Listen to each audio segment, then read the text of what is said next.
તસ્કરોનો આતંક યથાવત છે।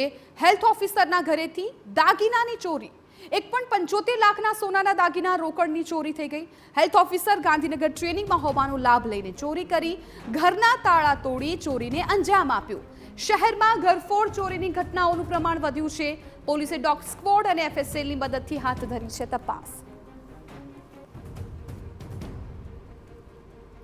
તો ટ્રેનિંગમાં હોવાનો લાભ લઈને જે અસામાજિક તત્વો છે તેમણે આતંક મચાવ્યો હતો। ચોરીનો બનાવ બન્યો છે। શહેરમાં ઘરફોડ ચોરીની ઘટનાઓ છે દિવસે ને દિવસે વધી રહી છે, ત્યારે ઘરના તાળા તોડીને ફરી એક વખત ચોરીને અંજામ આપવામાં આવ્યો છે। હાલ તો પોલીસે એફએસએલની ટીમની મદદથી તમામ જે ચોરીનો ભેદ છે ઉકેલવાનો પ્રયત્ન કર્યો છે। એફએસએલની મદદથી તપાસ છે શરૂ કરાઈ છે।